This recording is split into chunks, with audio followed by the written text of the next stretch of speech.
Here's our hotel problem. Here's the swimming pool on top of the hotel. It's 2 meters deep. It's got a long pipe coming down and flow coming out of a nozzle. Now these two configurations are both identical in terms of the fluid mechanics involved. We've got the same driving potential, 80 meters in this case as well, from the top of the swimming pool surface to the nozzle. We've got the same length of piping, 78 meters. It's 2 meters down to the bottom of the pool. And we've got the same nozzle on the end. So when we write Bernoulli's equation between this location 1 and location 2, or this location 1 and location 2, we'll get exactly the same answer because it's the same driving potential, the same piping system with the same friction in it, and the same nozzle governing the flow rate that's going to go through it. So we'd like to look first at this system and say, well, what do we want to have happen? Not do the detailed analysis of what will happen, but what do we want to have happen? Well, the hotel pool contains 750 cubic meters of water. It's 2 meters deep, and it's 80 meters from the roof to the floor. We're going to put a Pelton wheel on it that'll be about 90% efficient. We're making that assumption for the moment. And the power we can get out of that is rho g HQ. This is the amount of pressure volume work done per unit time. So the more head that we've got that's effective in terms of driving the flow through that nozzle, the better. We're going to generate power for 2-hour peak time, probably from 5 p.m. to 7 p.m.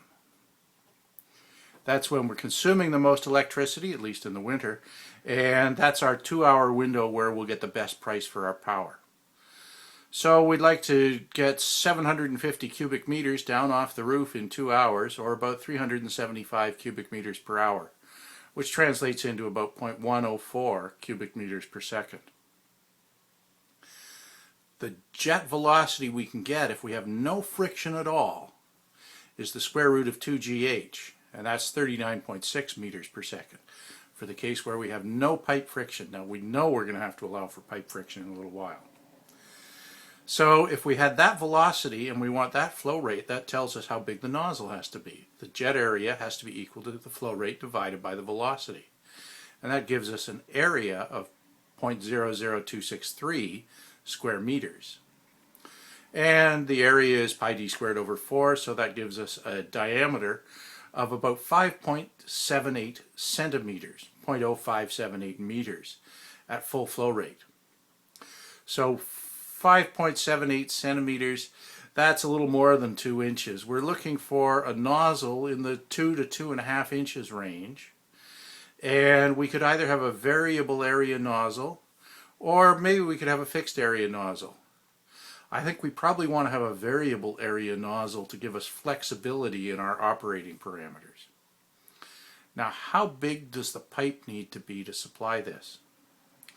Well, let's look at some options. We're stuck buying pipe that we can actually get. That means it's got to be readily available from some manufacturer. We're not going to get custom-made pipe for this application. So when we go to find out pipe size, we could rearrange Bernoulli's equation to find out what was exactly the right pipe size to give us exactly that flow rate with exactly that head, and it would be a pipe size that we couldn't buy. The pipe size definitely needs to be bigger than the nozzle, otherwise it just wouldn't make any sense at all.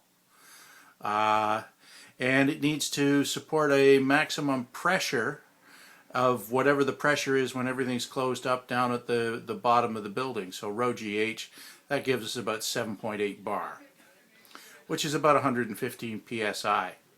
And Schedule 40 ABS pipe will meet that pressure requirement at just about all levels. So if we use ABS plastic pipe, that will be easy for fabrication and relatively cheap. So let's try some different pipe sizes. If I try a 3-inch pipe, it's got a 77.9 millimeter inside diameter and a roughness height of about 0.0015 from tables. Both of these numbers come from tables of pipe size and tables of relative roughness like the one in your textbook.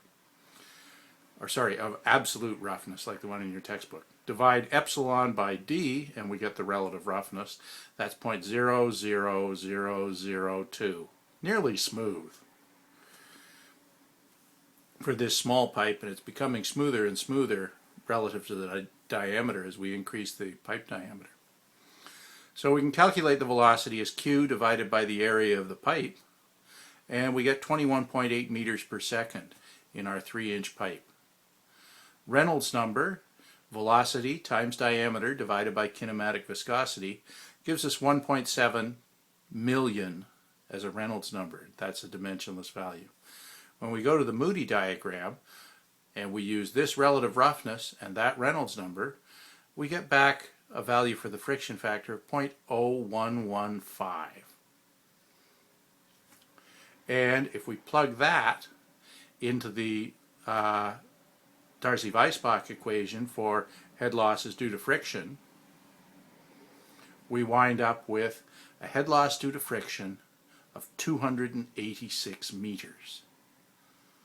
That's more than the height of the building. That means that we would have to pump the flow to get it down through the pipe to the bottom. We're not going to get any useful work out of that. We've got to put work in to get it to come down that fast through such a small pipe. Now at this point, I would probably jump immediately to a much larger pipe. In fact, I probably wouldn't even have started at 3 inches. But let's run up through the sequence, see what happens. A 4-inch pipe, it's about 100 millimeters inside diameter. Same roughness, a little smaller relative roughness. A velocity of about 12.7, so considerably less than the 21. A little bit lower Reynolds number, a little bit higher friction factor, and a much smaller head loss due to friction. Still a lot, 77 meters. That's very much the same as the 80 meters. So if we had a 4-inch pipe, we might succeed in getting the flow down in a little more than 2 hours. But it's not going to work out well for our power generation application.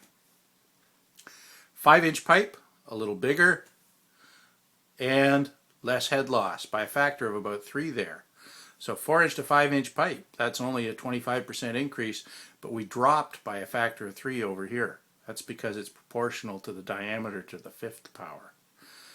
25, that's still using up more than a third of our height in friction.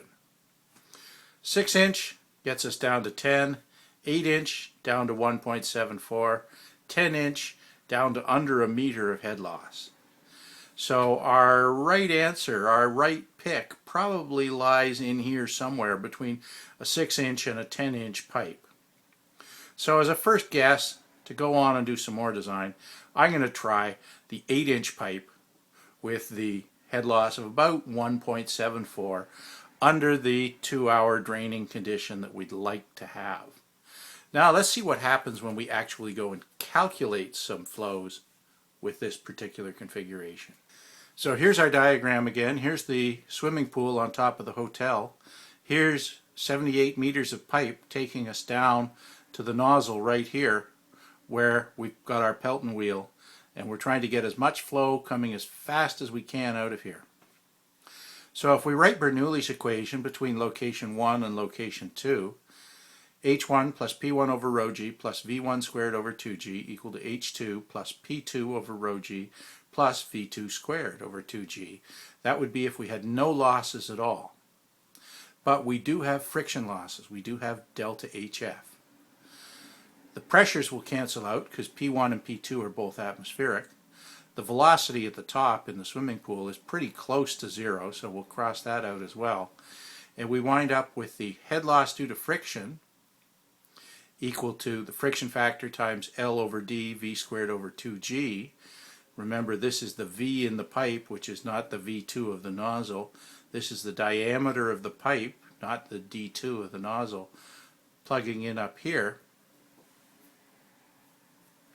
We'll wind up with a change in the elevation, balancing out with a dynamic head, V squared, V2 squared over 2G. This is the useful stuff that we're getting out, and this is the head loss due to friction that we've got along the pipe that we're losing.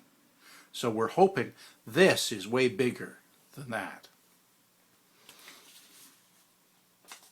So let's try setting up our nozzle for somewhere in that range between 2 and 2.5 inches.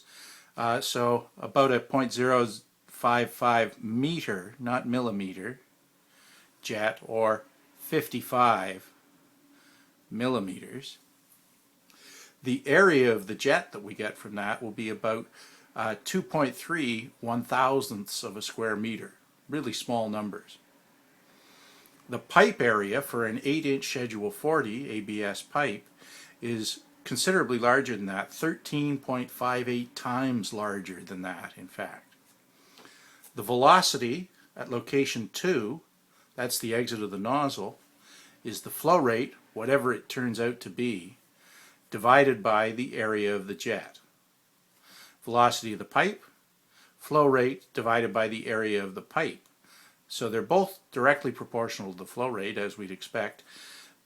The flow rate has to be the same in both locations by conservation of mass. And we wind up then with V2 equal to the area ratio of the pipe to the jet times the velocity in the pipe. So V2 is much bigger than V in the pipe. Diameter of the pipe squared divided by diameter of the jet squared is the same as the area ratio. And we wind up with V2 equal to 13.58 times V pipe. So coming down from Bernoulli's equation up here, having canceled out and rearranged, substituting in, we get that the elevation difference is equal to V2 squared over 2G. That's our useful work term that we're going to get in terms of high-speed water coming out of the nozzle, plus the friction loss term. This is what we've lost in the pipe. FL over D, V squared over 2G, velocity in the pipe for calculating the friction loss, diameter in the pipe for calculating the friction loss, V2 squared, the velocity in the nozzle, for how much useful energy did we get out. That'll be 13.58 times V pipe, all squared, so square both places, plus FL over D times V pipe squared over 2G. And that has to be equal to the 80 meter difference in elevation. That's H1 minus H2. It'd be really easy to solve at this point. If we had F equal to a constant, we could just rearrange this to get the velocity out based on the height. But we don't know F for sure, but we can make a very good guess at 0.012 based on the 4-inch solution that we did earlier. So plugging in F equal to 0.012 and the other numbers that we have allows us to solve for V pipe, and we wind up with V pipe equal to 2.88 meters per second. Multiply by 13.58 and that'll give us a V jet of 39.1 meters per second. That's a little slower than we were aiming for. And it'll give us a flow of about 0.0930 cubic meters per second. Now these are low for two reasons. They're low because our nozzle diameter that we chose was smaller than the nozzle diameter we calculated earlier. It's also lower because we've got friction involved, so our total jet velocity winds up being a little bit lower. But this is how the system would operate if we set the jet diameter to that size and then ran it with this particular pipe. Now let's check the Reynolds number that we get under these operating conditions inside the pipe. So this is the velocity in the pipe and the diameter in the pipe divided by the kinematic viscosity, winds up being 5.8 times 10 to the 5, so under a million. The relative roughness that we calculate for this particular pipe winds up being very small, 7.4 times 10 to the minus 6, essentially smooth. And if we go to the Moody diagram, at that lower Reynolds number, we get a friction factor of about 0.013. And in fact, if we punch that number back in there, we'd still get an answer of velocity equal to 2.88 meters per second. So we're converged. This is the solution. This is the flow we'll expect to get. That's the jet velocity we'll expect to get. And it will be lower than what we were hoping for if we had no friction at all, which was the 39.6 meters per second.